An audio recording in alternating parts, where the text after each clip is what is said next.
Lecture में हमने किया क्या था?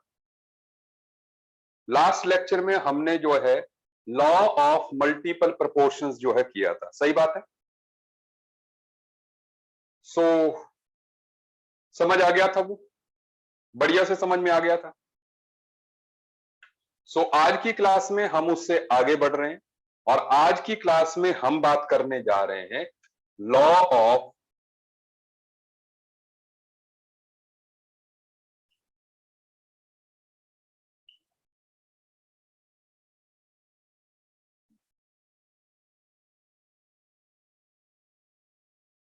रेसिप्रोकल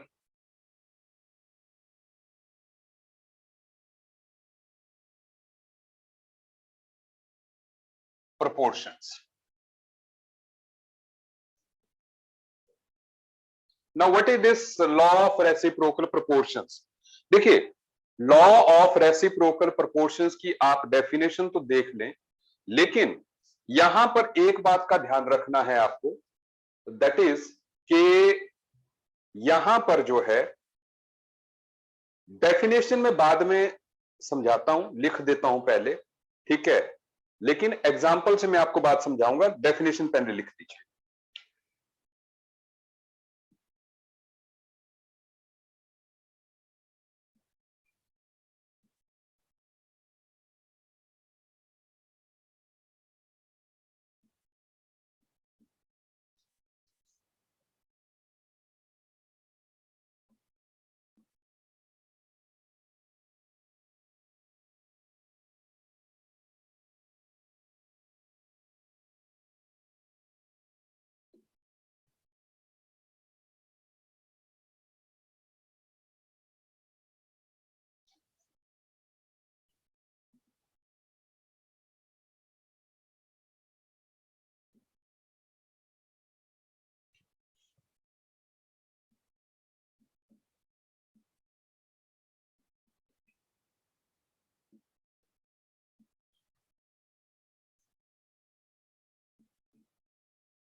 अच्छा सुनिए, आप पहले डेफिनेशन को समझ लीजिए। देखिए, मैं पढ़ के एक बार बता देता हूं। When two elements combine separately with a fixed mass of third element, then the ratio of their masses in which they do so is either similar or some whole number ratio in which they combine with each other. ठीक है, इस चीज को definition complex लग रही है, इस बात को हम एक एग्जाम्पल से जो है आसान बनाते हैं। ठीक है, अब देखिए एग्जाम्पल जो है कितना आसान हो जाएगा ये। हम दो एलिमेंट्स ले लेते हैं, ठीक है, जैसे हमने ले लिया, एक एलिमेंट ले लिया मैंने कार्बन और दूसरा ले लिया ऑक्सीजन, ठीक है।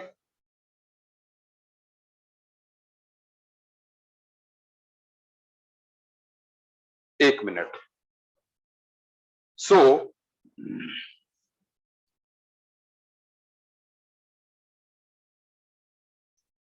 अभी मैं चैट पढ़ता हूं, अभी अभी जो है मैं इसको समझाने लगा हूं, वो सल्फर वाला मैं बाद में बात करता हूं, किसी ने चैट में लिखा कार्बन एंड ऑक्सीजन जो है इन दो एलिमेंट्स की बात कर रहे हैं, मतलब दो एलिमेंट जो है separately with fixed mass of third element के साथ कंबाइन करने हैं।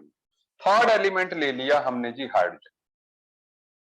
सो कार्बन के साथ जो हाइड्रोजन का कंपाउंड है, ठीक है, सबसे मोस्ट कॉमन जो कंपाउंड है दैट इज CH4। सही बात है, मीथेन है। और मीथेन में आप जानते हैं कि हाइड्रोजन और कार्बन का रेशियो क्या रहना है। हाइड्रोजन, सुनते जाएं, हाइड्रोजन और कार्बन का रेशियो 4 ग्राम के साथ 12 ग्राम। सही बात है। 4 ग्राम ऑफ हाइड्रोजन के साथ जो है 12 gram of carbon is combining. सबको क्लियर दिख रहा है कि नहीं? क्लियर दिख रहा है ना? समझ आ रही है मेरी बात? सुने, 4 ग्राम कार्बन के साथ 12 ग्राम जो है हाइड्रोजन कंबाइन करेगा। दैट मींस 1 ग्राम के साथ कितना करेगा? 1 ग्राम के साथ जो कंबाइन करेगा वो 3 ग्राम करेगा। सही बात है। 1 ग्राम के साथ कार्बन जो है 3 ग्राम कंबाइन करेगा। चलो, ये हो गया मीथेन का केस। अब हम ऑक्सीजन और हाइड्रोजन की बात करते हैं। ऑक्सीजन हाइड्रोजन का फेमस कंपाउंड है वाटर। सही बात है। इस वाटर में हाइड्रोजन और ऑक्सीजन का जो रेशियो है वो आप देखें, हाइड्रोजन और ऑक्सीजन का रेशियो है यहां पर 2 ग्राम इज टू कितना 16, और अगर रेशियो देखा जाए तो 1:8 हो गया।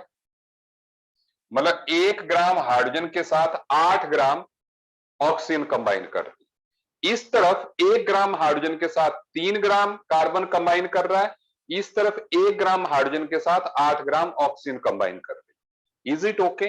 अच्छा, सो अब हम तीसरा केस लेते हैं जहां पे कि कार्बन और ऑक्सीजन आपस में क्या बनाते हैं। कार्बन और ऑक्सीजन आपस में फेमस कंपाउंड बनाते हैं कार्बन डाइऑक्साइड। तो जब कार्बन डाइऑक्साइड बनाते हैं, ठीक है, सो इनका जो रेशियो रहता है दैट इज 12:2। इसमें कार्बन और ऑक्सीजन का जो रेशियो रहता है दैट इज 12:32।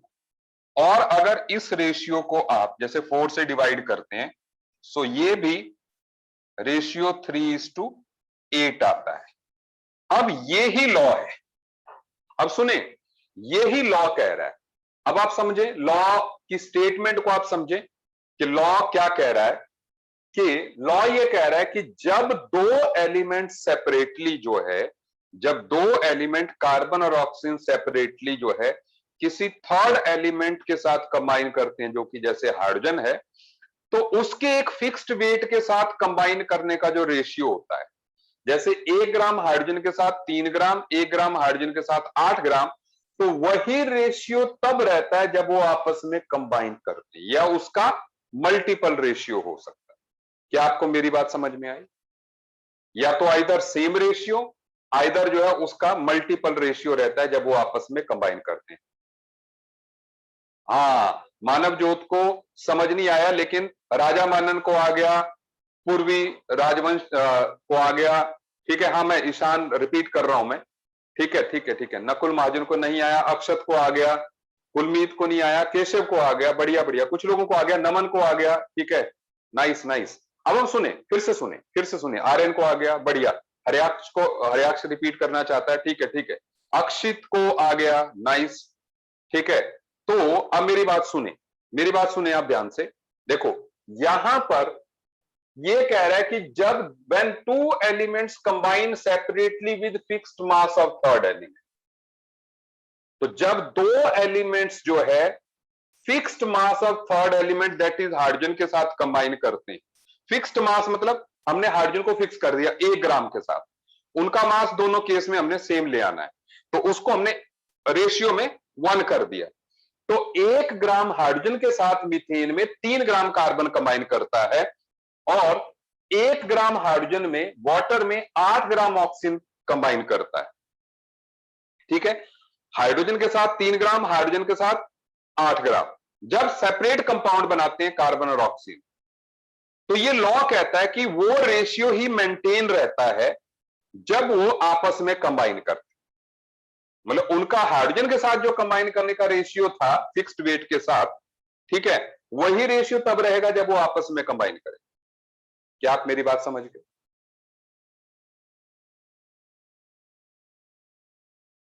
हरियाक्ष को समझ में आ गया? ठीक है,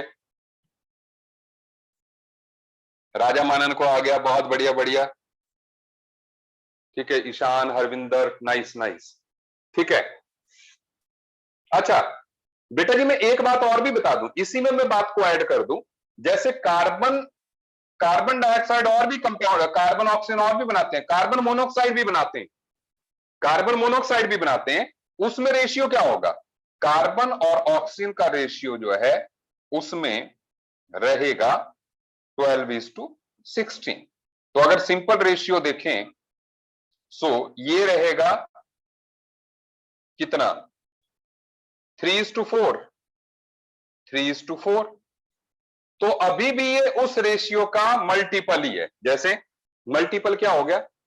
3:8 का मल्टीपल्स हो गए, जैसे 3:4, 3:2, 3:16।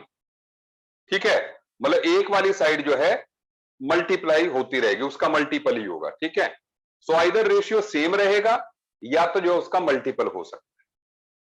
मतलब क्या नहीं होगा, जैसे अगर ये 3:8 है, ये 3 है, ये 8 है, तो ऐसा नहीं हो सकता कि 4:5 हो जाए, क्योंकि 4:5 किसी भी तरह से 3:8 का मल्टीपल नहीं। ठीक है, हाँ, 3:4 3:8 का मल्टीपल हो गया, जैसे 3:2, 3:4, 3:8, 3:16, ये मल्टीपल्स हो सकते हैं। ठीक है, लेकिन मल्टीपल ये नहीं हो सकता 4:7, क्योंकि वो तो कहीं से भी लेना देना नहीं है। इट कैन बी 6:8, बिल्कुल सही बात है, वो तो 3:4 6:8 एक ही बात है। ठीक है, आप समझ गए मेरी बात? समझ गए? ठीक है, आप कार्बन डाइऑक्साइड वाले को याद रख लें, बोर्ड में जब पूछा जाएगा तो आप इसी एग्जाम्पल को पकड़ सकते हैं। ठीक है, लेकिन मैंने बात ऐड कर दी कि कार्बन मोनोऑक्साइड में ऐसा भी हो जाता है। ठीक है, उसका मल्टीपल भी हो सकता है ना, ये कहा ना, ये कहा ना कि then the ratio of their masses in which they do so is either similar to some whole number ratio in which either similar और, ये और है, ऑफ की जगह और है, और some whole number ratio in which they combine with each other, मतलब सिमिलर हो सकता है या उसका होल नंबर रेशियो हो सकता है। तो ये सिमिलर है 3:8 का, ये होल नंबर रेशियो है 3:4 3:6, है ना, ऐसे 3:8 3:16, ऐसे। डन डन, आगे बढ़ते हैं। ठीक है, सिंपल लॉ है। चलिए, सो ये हमने लॉस कर लिए अभी तक जो है 4 लॉस। ठीक है, आगे बढ़ते हैं।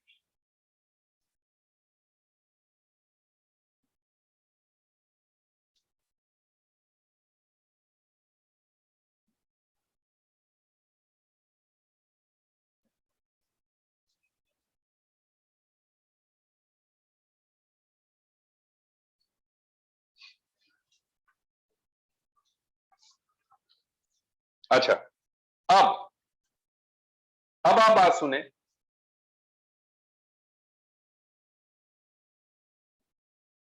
द नेक्स्ट इज, लॉस खत्म हो गए, कॉन्सेप्ट ऑफ डेंसिटी।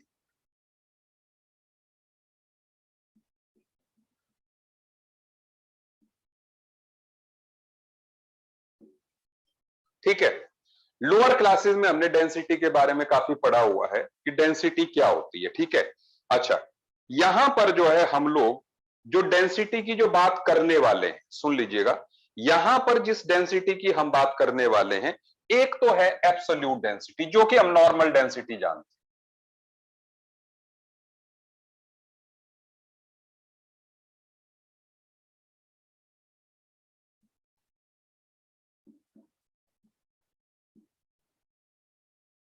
ये नॉर्मल डेंसिटी है, that is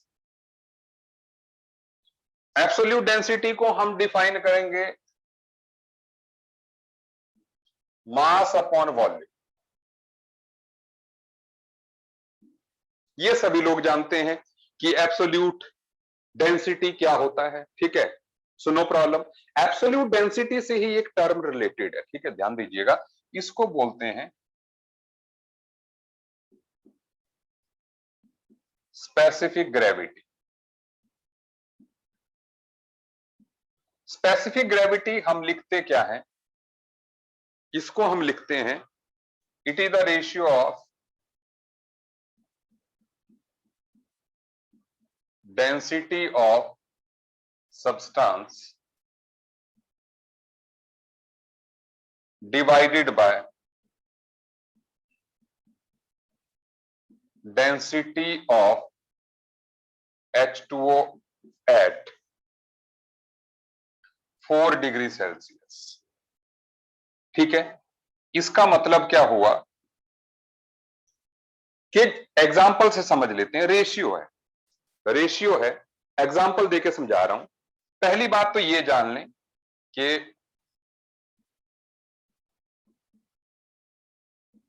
density of H2O at 4 degree Celsius is equal to 1 gram per ML.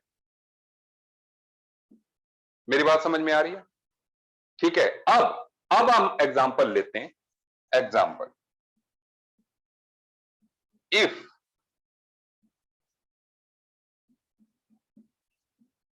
Density of copper is 8 grams per ml,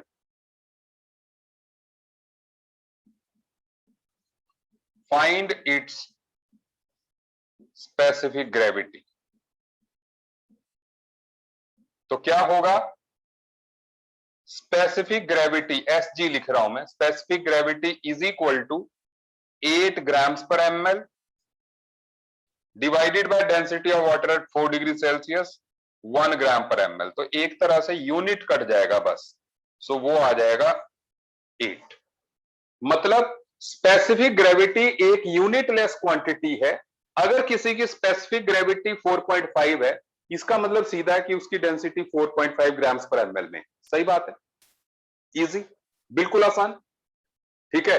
लेकिन टर्म आती है specific gravity, तो आप सीधे उसके आगे ग्राम्स पर एमएल का यूनिट लगा दें, ठीक है। नोट कर लें आप, बहुत आसान आसान बात है, बहुत आसान बात है, ठीक है। ओके, नोट करते जाएं आप।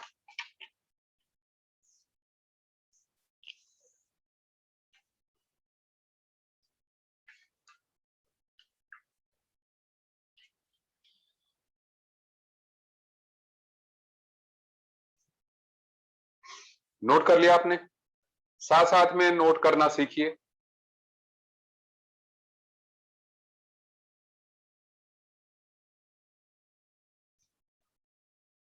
चलिए आगे बढ़ते हैं।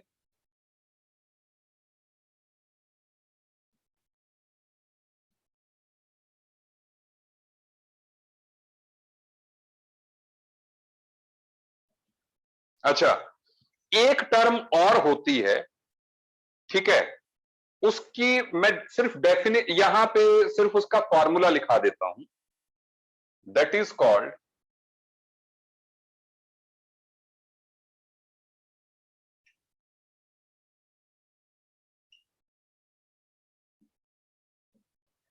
Vapour density.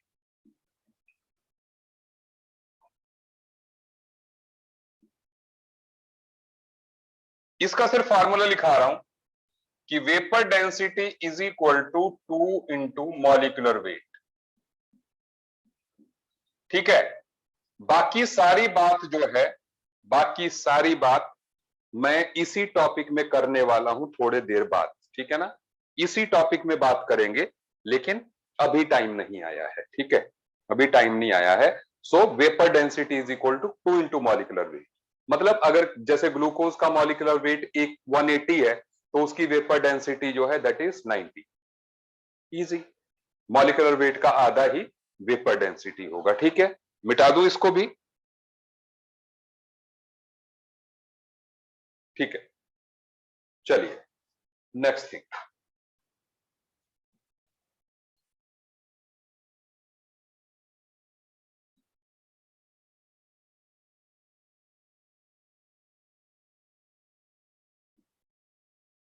अच्छा, there is one another law which is called Gay-Lussac's law of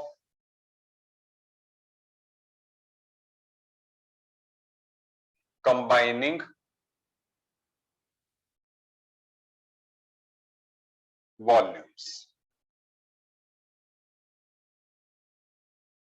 Gay-Lussac's law of combining volume, ठीक है। देखिए, इस लॉ में ये बड़ा ही मतलब जिसको कहते हैं कि सिंपल सा लॉ था। ये लॉ ये कहता था कि जब भी गैसेस आपस में कंबाइन करती हैं और प्रोडक्ट बनाती हैं तो वो सिंपल होल नंबर रेशियो में ऐसा करती है। ठीक है, आप डेफिनेशन लिख लीजिए। ठीक है,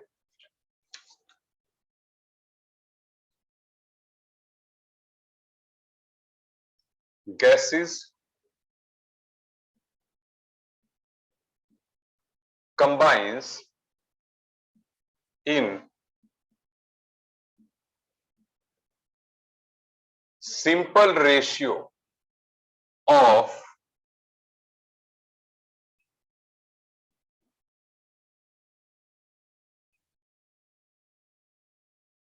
their volumes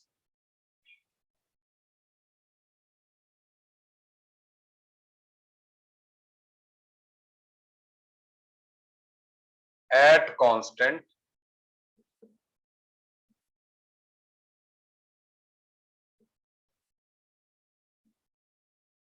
temperature and pressure. ज्यादा कंफ्यूज में मत पड़िएगा, मैं बता रहा हूं सब कुछ, बात को आसान करके मैं दे रहा हूं। ठीक है, जितना आपको करना है, ठीक है, आप मेरी बात सुनते जाइए। देखो, एक एग्जांपल ले रहे हैं हम एग्जांपल ले रहे हैं कि H2 गैस जो है Cl2 गैस के साथ कंबाइन करती है और HCl गैस देती। ठीक है, ये कोई नई रिएक्शन तो नहीं है, ऐसी रिएक्शंस हम जो है हर रोज पढ़ते हैं। ठीक है, सो ये law temperature and pressure and constant temperature and pressure, constant temperature and pressure. ठीक है, सुन लो, ये जो चीज है ये हम हर रोज पढ़ते हैं। ये लॉ क्या कहता है कि भैया जब भी ये गैसेस कंबाइन करेंगे H2 और Cl2 और जो प्रोडक्ट बनेगा उनका सिंपल रेशियो रहेगा। सिंपल मतलब जैसे इसका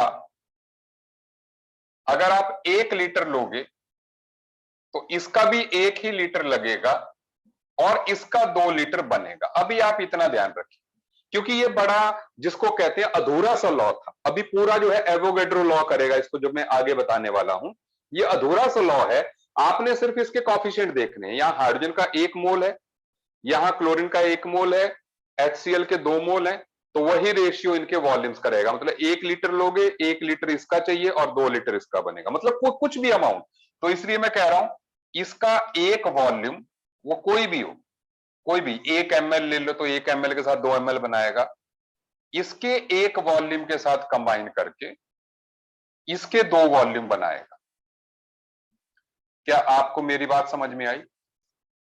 ठीक है, कि जो मतलब इनके कॉफिशिएंट्स का रेशियो रहेगा उसी वॉल्यूम के रेशियो में गैसेस एक दूसरे के साथ कंबाइन करती। Is it okay? इसका 100 लीटर लोगे, इसका 100 लीटर, तो इसका 200 लीटर बनेगा। ठीक है, ओके, आपको बात मेरी समझ में आ गई। मैंने कहा अधूरा सा लॉ है, इसको पूरा करेगा अगला लॉ जो कि मैं डिस्कस करने वाला हूं। सभी को जो मास कंजर्वेशन अलग बात है। एक मिनट, एक मिनट, मानव ज्योत जी, किसी टेम्परेचर पे तो HCl गैस भी होती है, रूम टेम्परेचर पे गैस नहीं है ना, हायर टेम्परेचर पे तो गैस होगी। समझ आई बात? ठीक है, हाँ, कोई कह रहा है उसको कुछ पूछना है। someone wants to ask।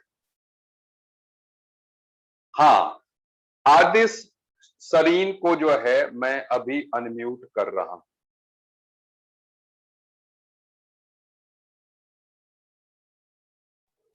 Sir मैंने पूछना था सर, ये पलोरा बैच का भी है?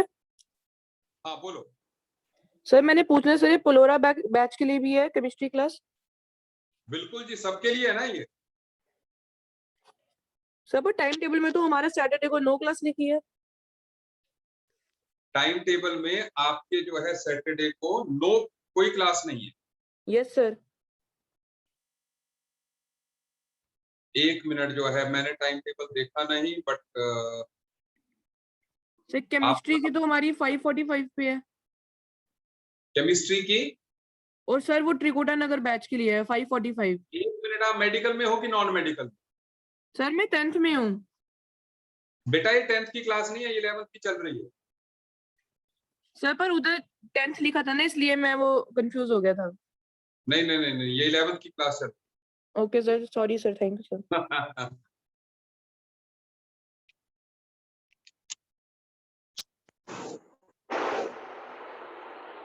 चलिए, सो आगे बढ़ते हैं।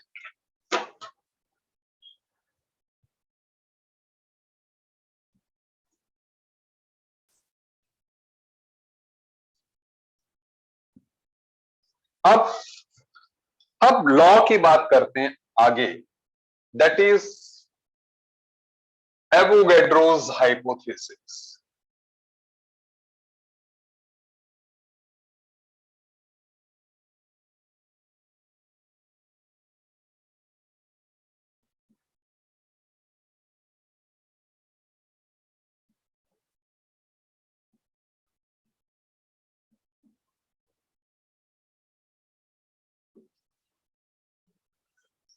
सुन लो, एवोगैड्रोस हाइपोथेसिस क्या कहता है? एवोगैड्रोस हाइपोथेसिस ये कहता है कि equal volume of all the gases, मैं लिखता भी जाता हूं साथ में,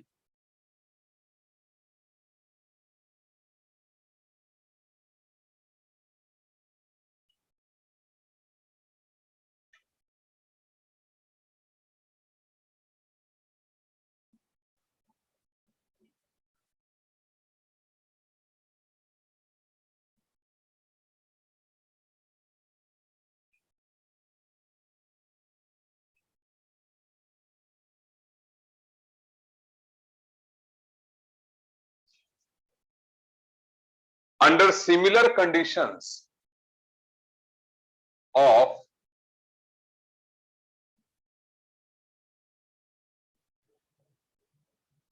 temperature and pressure,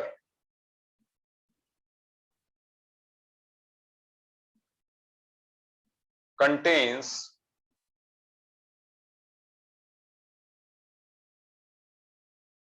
equal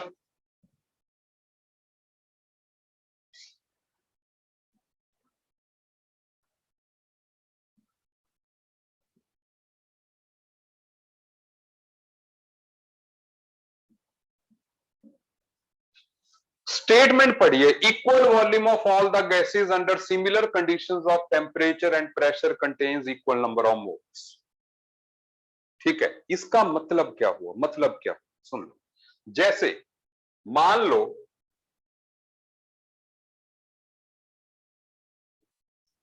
जैसे हमने अलग अलग बर्तन में अलग अलग गैसेस ली, सुन लो, इसमें हमने हीलियम गैस ली, ठीक है, इसमें हमने N2 गैस ले ली, इसमें हमने मीथेन गैस ले ली, अलग अलग टाइप की गैसेस ली, ठीक है। अब इन सभी का वॉल्यूम सेम है, इन सभी का वॉल्यूम जो है वो सेम है, ठीक है, volume is same, temperature is same and pressure is same, इन सभी का वॉल्यूम V,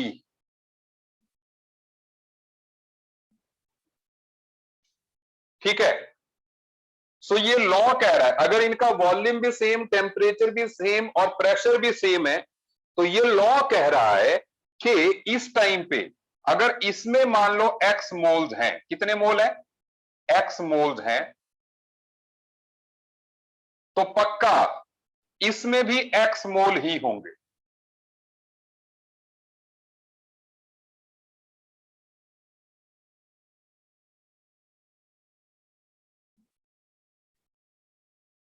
और इसमें भी x मोल ही होंगे। क्या आपको मेरी बात समझ में आई?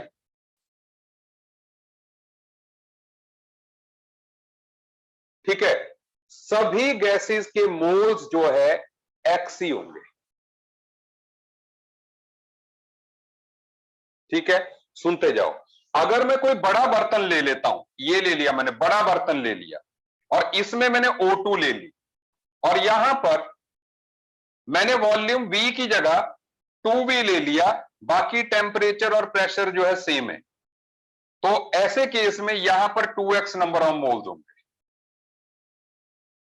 क्या आपको मेरी बात समझ में आई कि नहीं? क्योंकि टेम्परेचर प्रेशर सेम है, ये कह रहा है कि अगर बराबर वॉल्यूम लोगे तो बराबर मोल्स होंगे। इसका मतलब डबल लोगे, डबल वॉल्यूम ले लोगे सेम टेम्परेचर प्रेशर में। सुन लो, ये लॉ कह रहा है, ये लॉ कह रहा है कि under similar conditions of temperature and pressure, ठीक है, equal volume contains equal number of moles, यही है ना लॉ।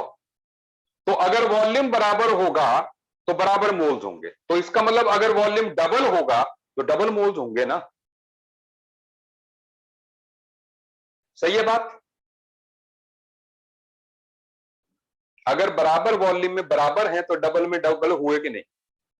अगर बराबर में बराबर है तो डबल में डबल होंगे कि नहीं? क्योंकि अगर मैं 2v वॉल्यूम के ही सारे ले लूंगा तो इन सभी में 2x आएंगे कि नहीं आएंगे? सभी में 2x आएंगे। तो इसका मतलब ये हुआ मानव ज्योत जी, सुन लो, कि at constant temperature and pressure volume is directly proportional to number of moles. अगर टेम्परेचर और प्रेशर जो है कांस्टेंट कर दिए जाएं, so volume is directly proportional to number of moles. सही बात?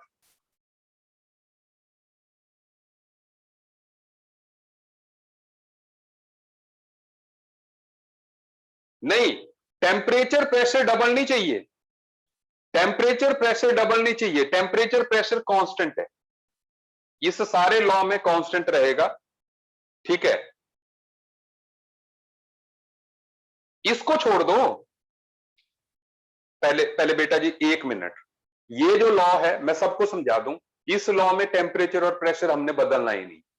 जो टेम्परेचर और प्रेशर बदलने के लॉज हैं वो हम स्टेट्स ऑफ मैटर में पढ़ेंगे, जो कि हमारा 3rd टॉपिक है। ठीक है, गैसीय स्टेट, उसमें पढ़ेंगे। अभी इस लॉ ने सीधे कर दिया कि भैया टेम्परेचर और प्रेशर कांस्टेंट करो at similar conditions of temperature and pressure contains equal number of moles. अगर आप बराबर वॉल्यूम लोगे तो नंबर ऑफ मोल्स बराबर होंगे। इसका मतलब वॉल्यूम के डायरेक्टली प्रोपोर्शनल हो गया ना नंबर ऑफ मोल्स। तो ये बात भी समझ में आ रही है?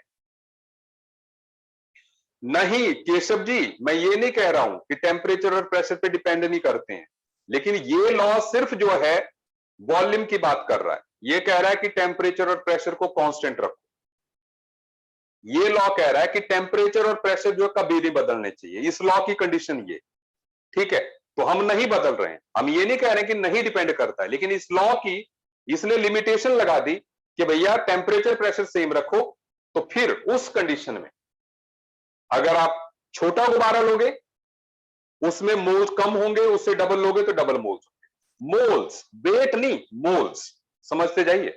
ठीक है, चलो, मेरी बात समझ में आ गई? जो आप बोर्ड पे लिखा है पहले उसको नोट कर लो, और साथ में मैं आपको एक बात और बता दूं, अब इसके बाद बोर्ड पे देखते रहिए कि एक जानकारी वाली बात, that is at STP.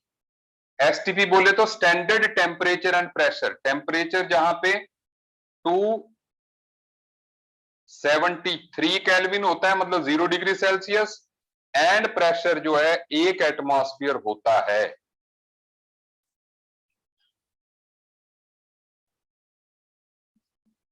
1 mole of ideal gas occupies 22.4 liters या 22400 ml वॉल्यूम। ये बात मेरी समझ में आई कि at standard temperature and pressure 273 kelvin पे एक एटमॉस्फेरिक प्रेशर पे जो है 1 मोल गैस का ऑक्यूपाइज 22.4 लीटर्स। सभी को समझ आ गई बात? Every person has got this. So मेरी बेटी के खिलौने भी पड़े हुए हैं इधर, ठीक है। सो समझ आ गई बात सबको?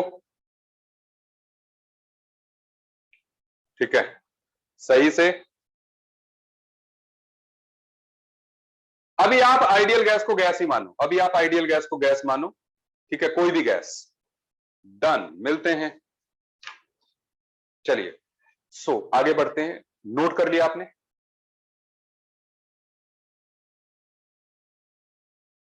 चलिए, इसको मैं मिटाने लगा हूं। आप देखो,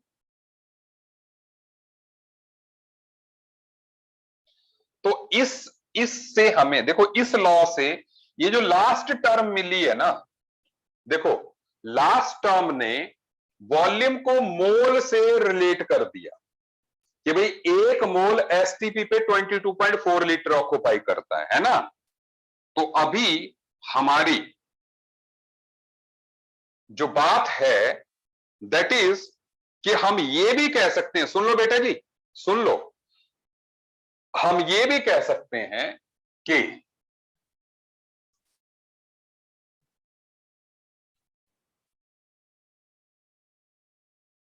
number of moles of a gas are equal to volume of gas at STP, मतलब इन लीटर्स, डिवाइडेड बाय 22.4। और अगर ml में लेंगे कि volume of gas at STP in ml लेंगे, सो हम डिवाइड कर देंगे 22400 से। तो आपके नंबर ऑफ मोल्स जो है इस फार्मूले से भी अब कैलकुलेट हो जाएंगे।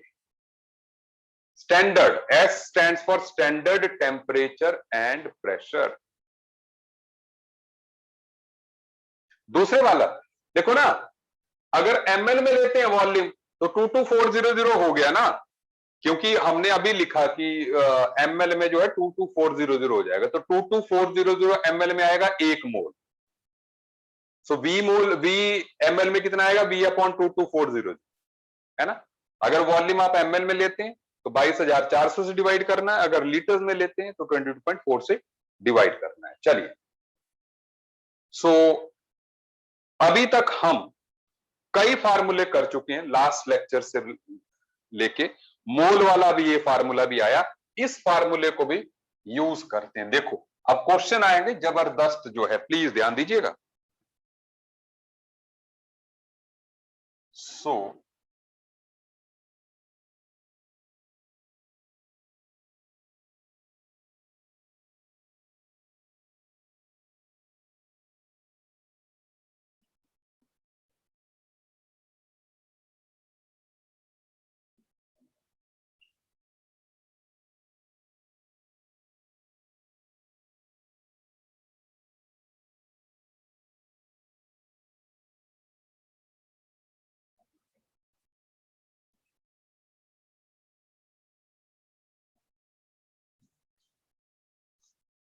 calculate the volume of 20 gram of H2 at STP। आप निकालें। I am waiting for your answer. हो सकता है आप में से कोई जो है अपने आप सॉल्व कर ले।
अच्छा, मुझे एक बात बताइए, आपके डाउट सेशंस चल रहे हैं? नहीं नहीं नहीं, नकुल जी नहीं, आपके डाउट सेशंस चल रहे हैं? पहले मुझे ये बताइए।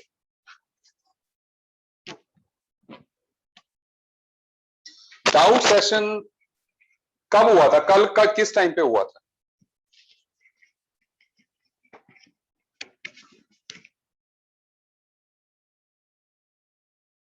आज सर नहीं आए। किस टाइम पे था डाउट सेशन आपका? किस टाइम पे था डाउट सेशन आपका? 2 PM पे, और हुआ नहीं।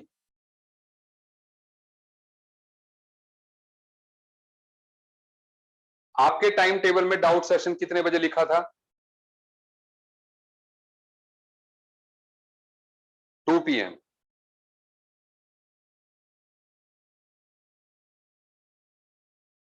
लिंक आया लेकिन सर नहीं आए। ओके, चलिए कोई बात नहीं। मैं एक बार बात करता हूं कि वाई सर क्यों नहीं आए आज। ठीक है, लेकिन आपका डाउट सेशन जो है 2 से 3 जो टाइम टेबल है उसी के अकॉर्डिंग चलेगा। ठीक है, let me enquire about this के वाई। ठीक है, अच्छा, नहीं, आपने अपने टाइम टेबल में देखना है कि आपका किस टाइम पर। आज 2 PM पे किस सब्जेक्ट का था? आज 2 PM पर किस सब्जेक्ट का डाउट सेशन था?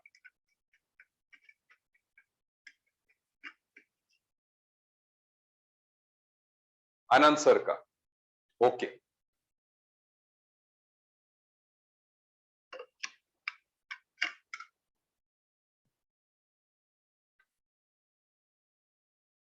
ठीक है, ओके। तरनप्रीत बार बार लिख रहा है सही जवाब, दैट इज 224 लीटर्स। यूनिट भी लिखते ना तरनप्रीत, बट सभी लोग ध्यान दें, सभी लोग ध्यान दें। मैं अभी जो हमने पहले किया उसको भी और इसको भी अभी समराइज कर देता हूं। ठीक है, ओके। RN महाजन नया स्टूडेंट है। ठीक है, मैं इस ग्रुप में आपको टाइम टेबल भेज दूंगा, बट ठीक है, आप एक बार राहुल जी का नंबर मैं आपको फॉरवर्ड करूंगा आपके ग्रुप में। ठीक है, कोई भी क्वेरी हो तो आप उसमें सेंड कीजिएगा। अच्छा, अब सुने, मैं पहले बात को समराइज कर दूं फिर से, फिर इस क्वेश्चन को मैं सॉल्व करने लगूंगा कि आपको मोल, अगर आपको देखो, सेंटर हमारा मोल है, सेंटर हमारा मोल है। अगर आपको उसको नंबर में चेंज करना है, जैसे नंबर ऑफ एटम या नंबर ऑफ मॉलिक्यूल्स में, तो जितने आपके पास मोल्स हैं आप उसको एवोगैड्रो नंबर से मल्टीप्लाई कर दो। सही है? और अगर नंबर है ऑफ एटम्स या मॉलिक्यूल्स हैं तो उसको जो है एवोगैड्रो नंबर से डिवाइड कर दे। ये हमने लास्ट लेक्चर में लिखा भी था। ये हमने लास्ट लेक्चर में लिखा भी था।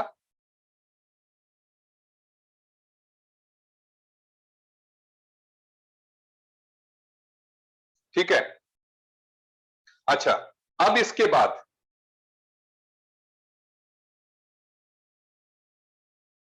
दूसरा है मास।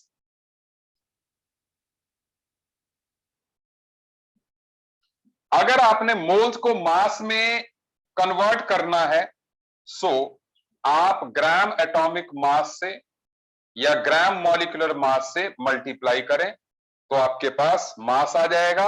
और दूसरी बात, अगर जो है आपने मास को मोल में कन्वर्ट करना है, सो इसको डिवाइड कीजिए ग्राम एटॉमिक मास से या ग्राम मोलर मास से, डिपेंडिंग अपॉन एटम्स हैं या मॉलिक्यूल्स हैं। सही बात है, इतना सबको याद है, ये सबको याद है जो नए स्टूडेंट है उनके अलावा,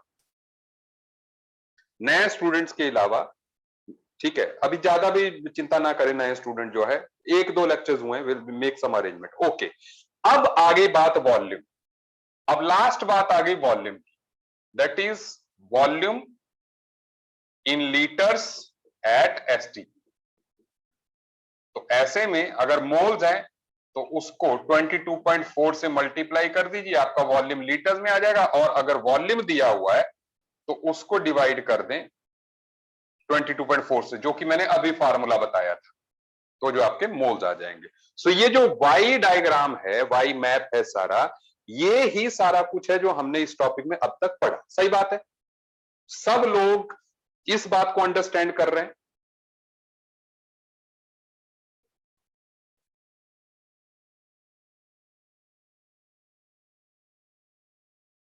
इस बात को सब लोग समझ पा रहे हैं कि नहीं? ठीक है, चलिए अब हम इस क्वेश्चन पे आते हैं। इस क्वेश्चन पे आते हैं, देखो ये वाई मैप हमारा किसी भी क्वेश्चन को सॉल्व कर देगा। सुनो, हमारे पास दिया क्या हुआ है, हमारे पास वेट दिया हुआ है, देखो हमारे पास मास दिया हुआ है, हमें चेंज किस में करना है, वॉल्यूम में। मतलब हमें मास से वॉल्यूम में जाना है, मतलब ये हमें ट्रेंड फॉलो करना है, मास से मोल बनाएंगे, मोल से वॉल्यूम बनाएंगे। सही बात है, मास को अगर वॉल्यूम में चेंज करना है तो पहले मास को मोल में चेंज करेंगे, मोल को वॉल्यूम में चेंज करेंगे। चलो मास को मोल ये करते हैं मोल में। सो हम कहेंगे number of mole of H2, क्या फार्मूला होगा, weight of H2 divided by gram molar mass of H2। सही बात है, wait upon molecular wait is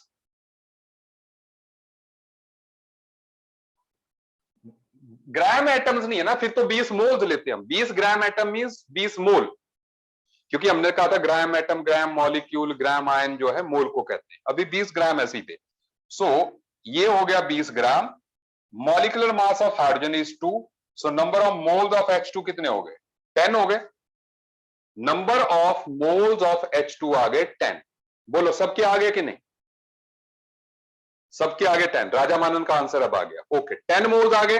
अब सुनो, हम मोल्स तक पहुंच गए, अब हम अगला हिस्सा इस तरफ कर रहे हैं कि मोल्स को वॉल्यूम में चेंज करना है। सो हम कहेंगे कि volume of H2 in litres at STP कितना आएगा, 10 into 22.4, number of moles into 22.4। ठीक है, so that is equal to 224 litres, क्योंकि हमने लिखा था number of moles are equal to volume divided by 22.4। So volume is number of moles into 22.4। So 224 litre आपके पास हाइड्रोजन है। बोलो बेटा जी, समझ में आई बात कि नहीं?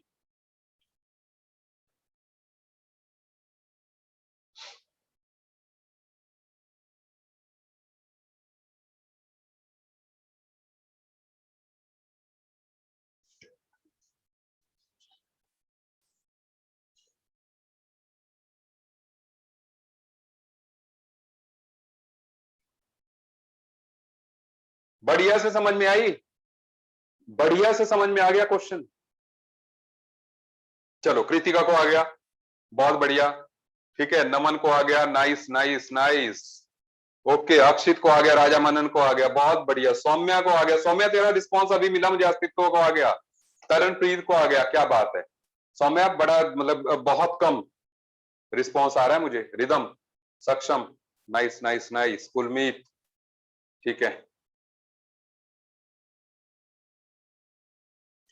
ठीक है, चलिए बढ़ते हैं आगे, बढ़ते हैं आगे। वेट 20 क्यों है? वेट ऑफ H2 20 क्यों है भाई? दिया है 20 ग्राम हाइड्रोजन, 20 ग्राम हाइड्रोजन दिया हुआ तो 20 ही लूंगा ना मैं इसकी जगह 20।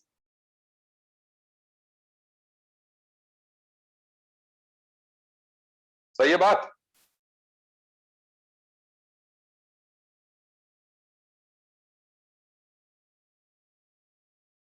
ओके,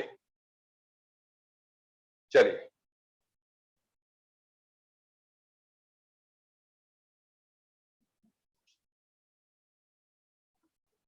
आगे बढ़ते हैं। अब अगला क्वेश्चन देखते हैं।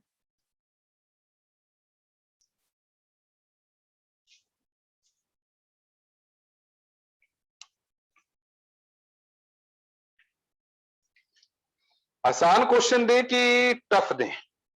चल, आसान या टफ?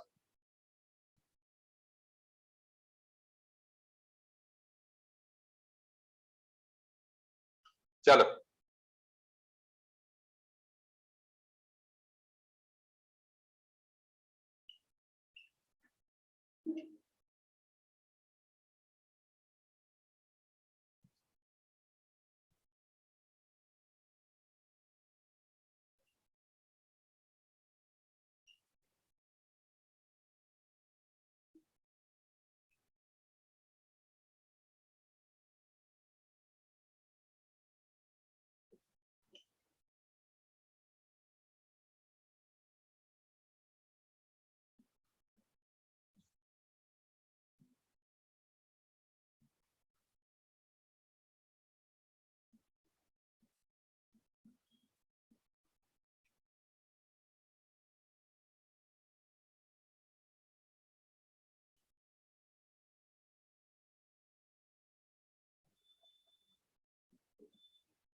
चौदह gram nitrogen, 22 gram carbon dioxide को मिक्स किया। आपको बताना है कि गैसियस मिक्सचर का वॉल्यूम एसटीपी पे कितना है।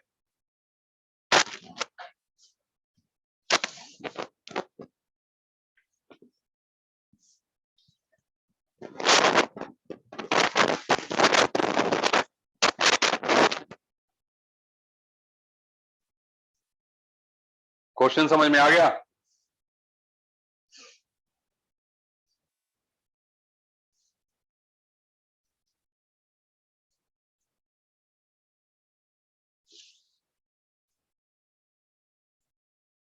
दोनों का मिक्सचर है।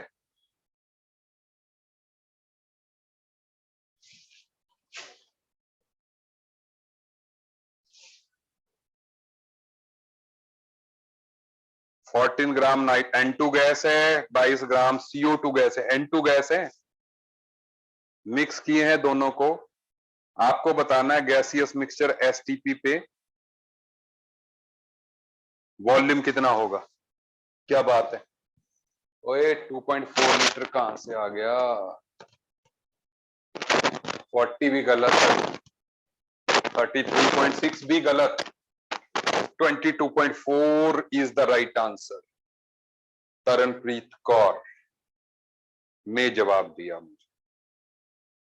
ठीक है, हरविंदर ने जवाब दिया, सही है।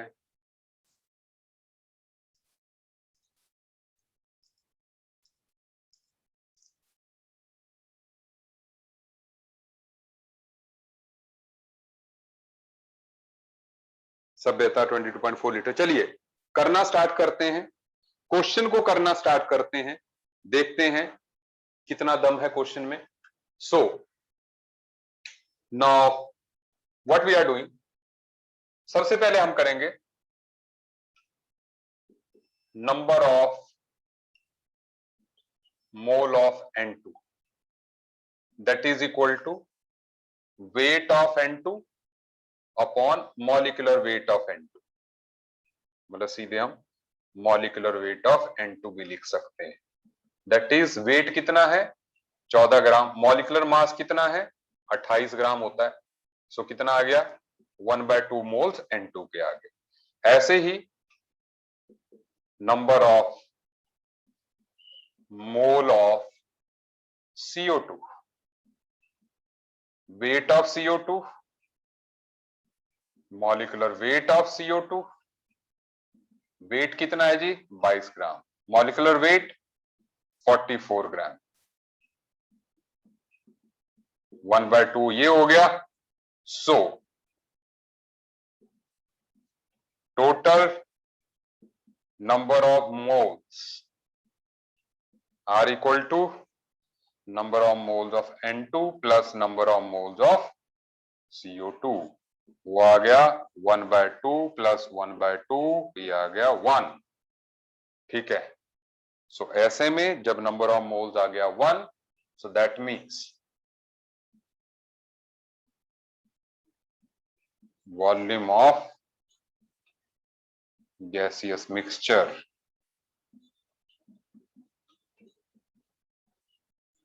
is equal to 1 into 22.4। Answer आ गया हमारा, बोलो आ गया बच्चों की नहीं?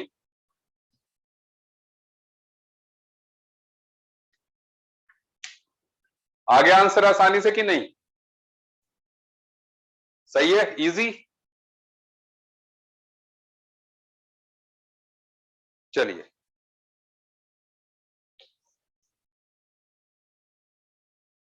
सर ये सेम है पीछे वाले से, हाँ मतलब इसमें भी हमने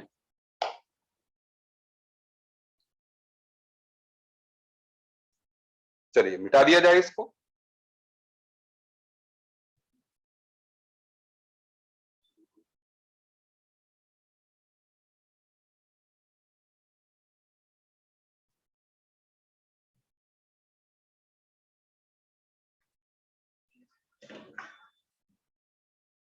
अब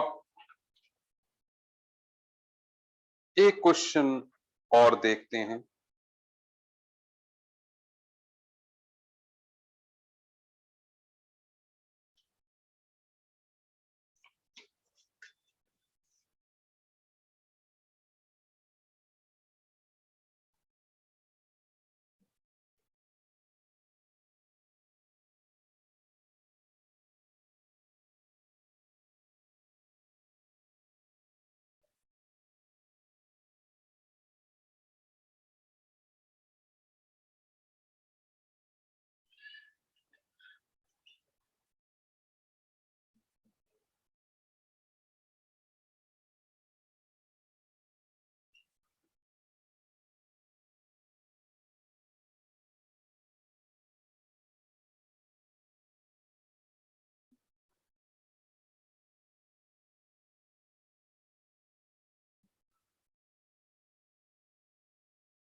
आपने बोला था थोड़ा सा टफ क्वेश्चन, तो ये लो टफ क्वेश्चन। क्वेश्चन क्या कह रहा है, 672 ml, 672, 672 है, 672 ml of a mixture of O2 and O3, मतलब O2 एंड O3 का जो मिक्सचर है ना, उसको हम ओजोनाइज्ड ऑक्सीजन बोलते हैं। तो एट एसटीपी, एनटीपी ले लो, एसटीपी ले लो, एक ही बात है, हम एसटीपी लिख लेते हैं। तो was found to be 1 gram. Calculate volume of ozone in ozonized oxygen.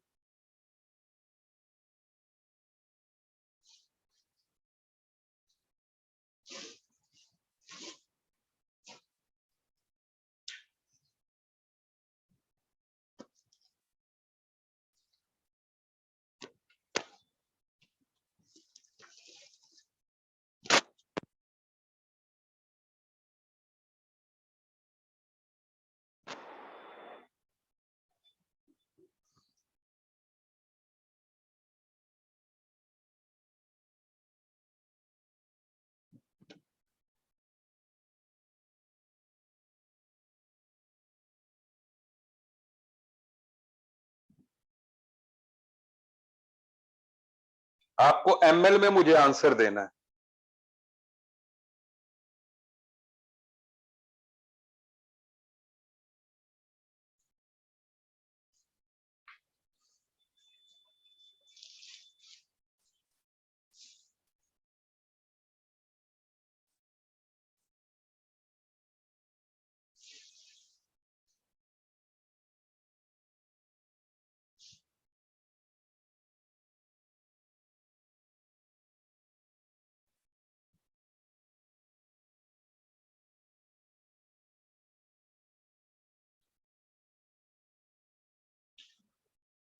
सही आंसर दिया यार, फिर से बोलो, फिर से टाइप करो।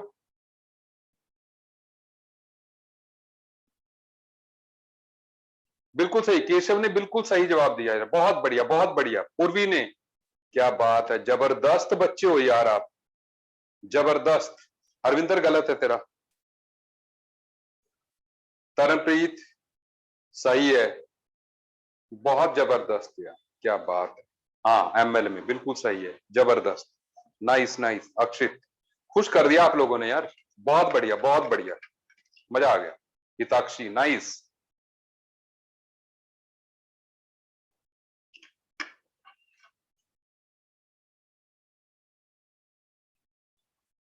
डबल मास्क पहन रहे हो सारे लोग, ठीक है, डबल मास्क लगाने, अंदर 3 लेयर सर्जिकल मास्क, बाहर जो आप कॉटन वाला मास्क लगाते हो वो वाला, ठीक है। घर से बाहर नहीं निकलना है। कुलमीत नहीं, गलत आंसर। एनटीपी एसटीपी में अब कोई डिफरेंस नहीं है, you take it same. Aryan सही आंसर है।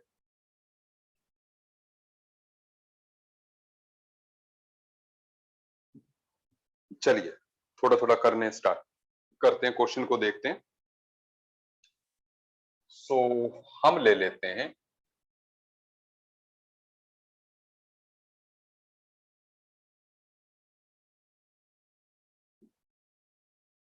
let volume of ozone be equal to x ml. So volume of O2 आ जाएगा 672 माइनस x ml। सही बात है। और हम जानते हैं कि वेट ऑफ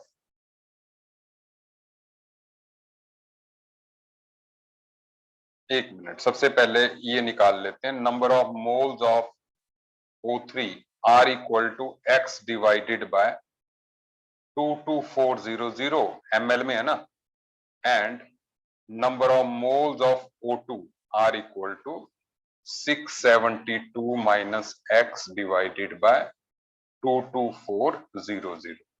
सुनते जाएं आप, ये आ गया number of moles of O2 and number of moles of O3। O3 and number of moles of O2। बताओ इतना समझ में आया सबको? इतना समझ में आ गया?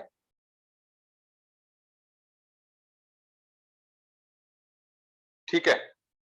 और साथ में as we know number of moles are equal to weight upon molecular weight. सही बात है। सो इसका मतलब weight should be equal to number of moles into molecular weight. होना चाहिए कि नहीं? एक मिनट फिर से। Sir number of mole to give mass upon molar mass होता है। एक मिनट। ओए अभी मैंने करवाया ना वॉल्यूम वाला, वॉल्यूम वाले में नहीं कराया मैंने कि नंबर ऑफ मोल्स का वॉल्यूम से भी रिलेशन होता है। ये वॉल्यूम डिवाइडेड बाय 22400 ml अभी तो कराया एवोगाड्रो लॉ में। वेट अपॉन मॉलिक्यूलर वेट तो होता ही है, वो एक फार्मूला है, वो हम ये यूज कर रहे हैं। लेकिन अगर गैस वॉल्यूम में दिया हुआ तो इससे भी रिलेशन है ना। सुन लो, अब इसको हम कर रहे हैं कि नंबर ऑफ मोल्स होता है वेट अपॉन मॉलिक्यूलर वेट, तो वेट हो गया number of moles into molecular weight.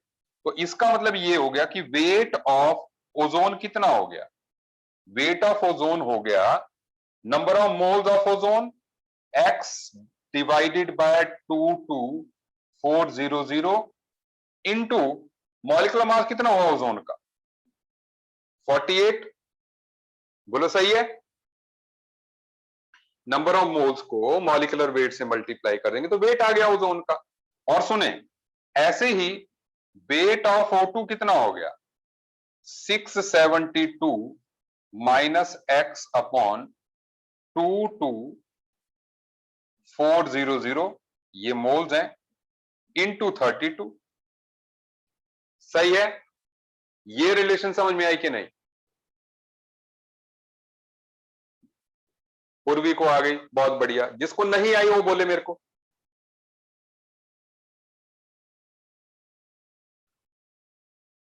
समझ में आ गई?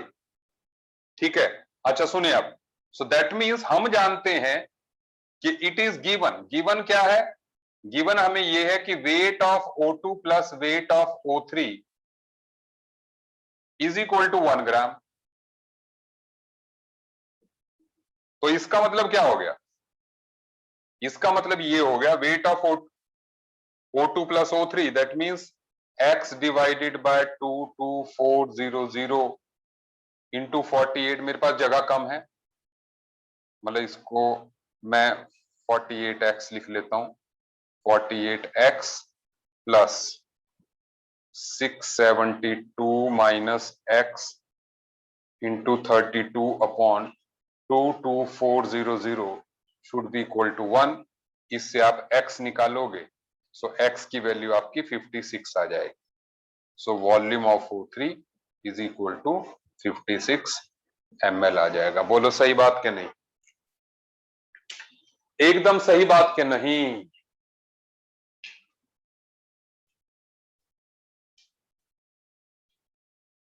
जो बोर्ड पे लिखा है वो आपको समझ में आ गया कि नहीं?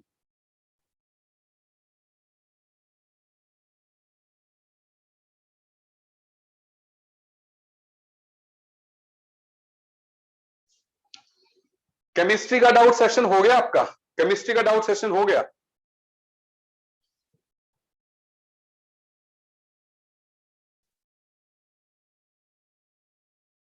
कैसा पढ़ाते हैं सर?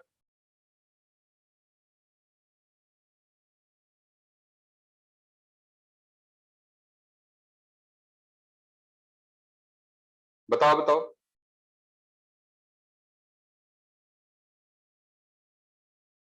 अच्छा, उनकी आवाज बहुत लो आ रही।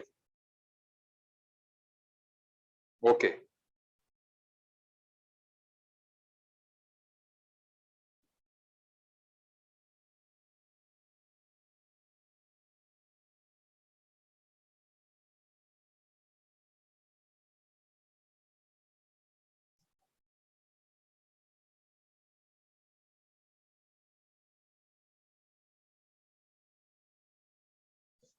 ठीक है, मैं उनसे डिस्कस करूंगा।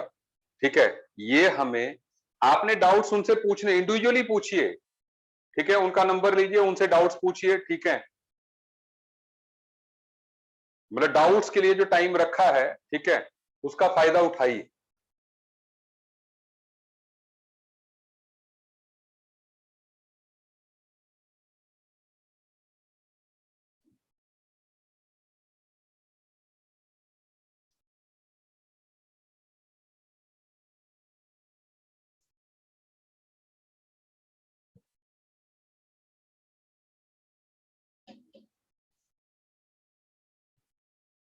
अब सुने next thing, that is chemistry DPP मिलेगी, केमिस्ट्री की डीपीपी मिलेगी, ठीक है, बस मैं आज या कल में अपलोड हो जाएगी आपकी पहली डीपीपी जो है, ठीक है, क्योंकि लॉकडाउन लगा है ना, तो इसलिए मूवमेंट थोड़ी सी प्रॉब्लम हो रही है, बस अदरवाइज आपको डीपीपी जो है मिलेगी, ठीक है। अच्छा सुन ले, अब इसके बाद सबको मेरी बात समझ में आ गई इतनी, ठीक है, तो अब आगे आगे हम एक लास्ट पोर्शन की बात कर लेते हैं, ये फंडा बिल्कुल अलग है, दैट इज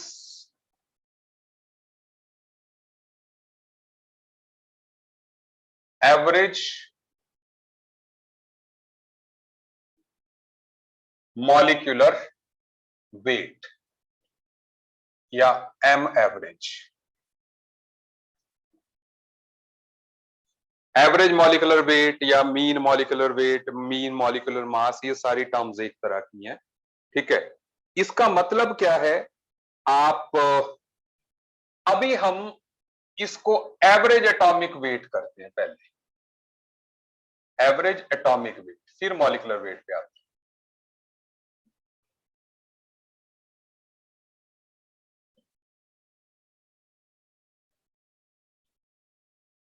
अच्छा, एवरेज एटॉमिक वेट का मतलब क्या हुआ, आपने देखा होगा, आपने पीरियोडिक टेबल में क्लोरीन का एटॉमिक मास देखा है,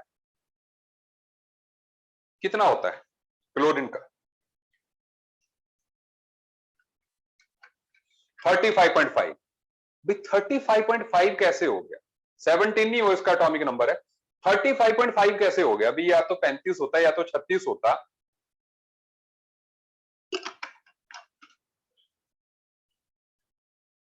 थर्टी फाइव पॉइंट फाइव का मतलब क्या है कुलमीत जी? 35.5 AMU होता है, ठीक है, पहले ये जान सुनो। तो बिल्कुल राजा मानन सही कह रहा है कि एवरेज ऑफ आइसोटोप्स लिया जाता है, एवरेज ऑफ आइसोटोप्स लिया जाता है। तो सुन ले मेरी बात, पहले मैं बिल्कुल जीरो से बात की शुरुआत कर रहा हूं, आपको 5 मिनट में मेरी बात पकड़नी है। देखो, आप जानते हैं, नॉर्मल अगर हमने कहना हो, हम जानते हैं कि फार्मूला हमने पढ़ा है कि number of moles are equal to weight upon molecular weight या ग्राम एटॉमिक मास। ये हम फार्मूला जानते हैं, है ना, नंबर ऑफ मोल्स जो है weight upon gram atomic mass होता है, ठीक है, यही हमने सबसे शुरुआत में पढ़ा। सो इसका मतलब जो ग्राम एटॉमिक मास क्या होता होगा, या ठीक है, ग्राम एटॉमिक मास क्या होता होगा? Weight upon number of moles, यही हो गया। सो जिस तरह से gram atomic mass weight upon number of moles हो गया रीअरेंज करके, ठीक है, सो ये जो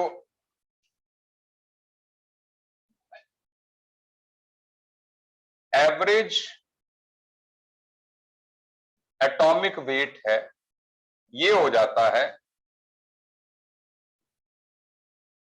total weight divided by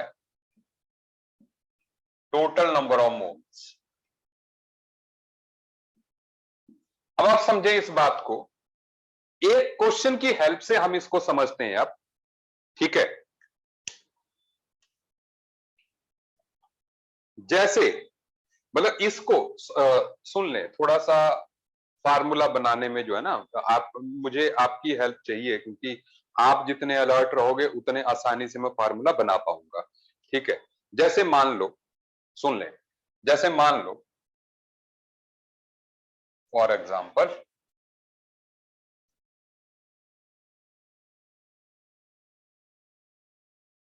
if an element have isotopes A B C D या ए बी सी, ठीक है ना, अगर किसी एलिमेंट के आइसोटोप्स ए बी सी हैं, जैसे हाइड्रोजन के प्रोटियम, ड्यूटीरियम, ट्रिटियम है, सो ऐसे में उसका जो एवरेज एटॉमिक वेट आएगा that will be equal to weight of A plus weight of B, weight of C divided by number of moles of A, number of moles of B, number of moles of C. सही बोला कि नहीं? ये हो जाएगा।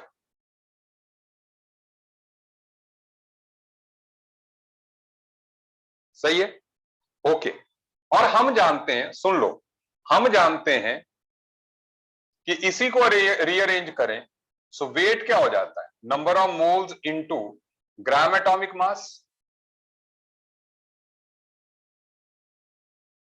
तो ऐसे में वेट की जगह हम ये भी लिख सकते हैं कि number of moles of A into molecular mass of A plus number of moles of B, तो atomic mass of B, number of moles of C, atomic mass of C, number of moles of A plus number of moles of B plus number of moles of C. सही बोला जी?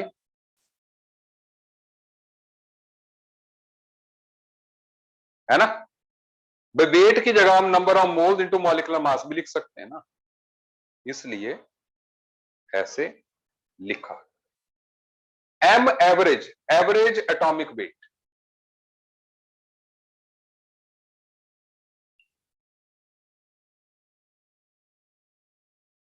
मैं एक example ले लेता हूं, सबको मेरी बात समझ में आई पहले कि नहीं? फिर से फार्मूला बता रहा हूं, देखो, जो हमने कहा एवरेज एटॉमिक वेट जो है कैसे निकालेंगे, कि भाई हमने पहले ये फार्मूला पढ़ा था कि number of moles are weight upon molecular weight या एटॉमिक वेट। सही बात है, तो इसका मतलब मॉलिक्यूलर वेट क्या हो गया, weight upon number of moles. सही बात है, ये हुआ कि नहीं? ये हुआ कि नहीं? अगर number of moles wait upon molecular wait है तो molecular weight weight upon number of moles हुआ कि नहीं?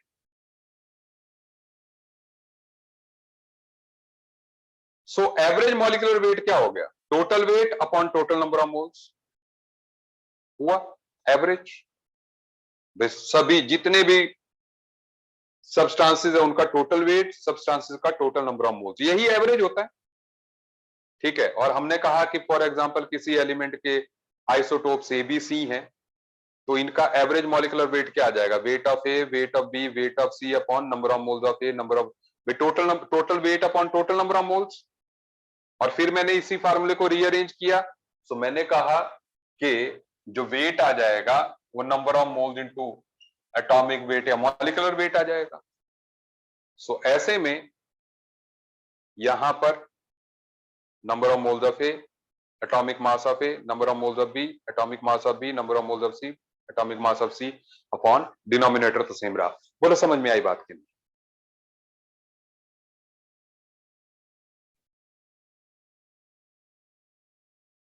पूर्वी को आ गई, ओके, नमन को आ गई। चलो एक क्वेश्चन देखते हैं अब, एक क्वेश्चन देखते हैं, सुनो। जैसे क्वेश्चन क्या है, आप देखें, एक मिनट मैं समझा रहा हूं।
देखो क्वेश्चन से आपको ज्यादा बात समझ में आ जाएगी। क्वेश्चन क्या है कि नेचर हैज क्लोरीन 75% उसका क्लोरीन 35 वाला आइसोटोप है, 25% जो क्लोरीन 37 वाला आइसोटोप है। आपको average molecular wait, average atomic weight of chlorine बताना है। सुन लो, नेचर में क्लोरीन के दो आइसोटोप जानते हैं आप। तो अब इसको सॉल्व कैसे करेंगे, मैं साथ में सॉल्व करा रहा हूं। तो हम ये कहेंगे कि average atomic mass of chlorine is कितना, number of moles of chlorine 35 into molecular mass of chlorine 35 plus number of moles of chlorine 37, ठीक है, molecular mass of chlorine 37 plus number of moles of chlorine 35, number of moles of chlorine 37। देखो simple सी बात है यार भाई, एक 75% है, कौन सा, 35 वाला, तो 75 इंटू 35 कर दो। दूसरा 25% वाला जो है 37 है उसका मॉलिक्यूलर, तो टोटल मोल्स कितने हो गए, 75 प्लस 25। मतलब हमने इसके टोटल मोल्स 100 मान लिए। टोटल मोल्स जो है भाई, इसके 75% है, इसका 25% है, टोटल मोल्स कितने हो गए, 100। तो उसमें उसकी परसेंटेज से, एक के मॉलिक्यूलर मास को दूसरे के परसेंटेज मॉलिक्यूलर मास को, आपका एवरेज मॉलिक्यूलर मास आएगा 35.5। This is answer. ऐसे आप समझ आया क्वेश्चन के नहीं?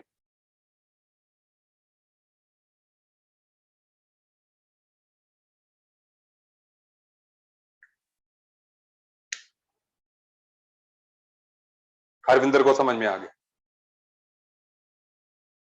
यस, परसेंटेज आप ले सकते हो बिल्कुल, ठीक है, सीधे परसेंटेज ले लो आप, सिंपल सा फार्मूला है, ठीक है। तरनप्रीत को आ गया, बहुत बढ़िया, ठीक है भाई। नीचे टोटल मोल्स ही लेने हैं ना डिनोमिनेटर में, तो हमने टोटल मोल 100 मान लिए, एक के 75 है, दूसरे के 25 हैं। वो कह रहा है 75% क्लोरीन 35 है, 25% क्लोरीन 37 है, एवरेज बताओ। तो हमने कर दिया। हाँ मैं कर दूंगा आज अपलोड पे, लास्ट वाला बार बार देखना, जो है ये सिंपल फार्मूला है, सिंपल फार्मूला, ठीक है। चलिए, सो 35.5 आएगा कुलमीत जी, 35.5 आएगा इसका। परसेंट नहीं होगा, 35.5 होगा।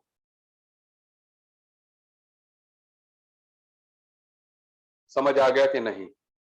कोई चाहता हो फिर से बताऊं, मैं फिर से बता देता हूं।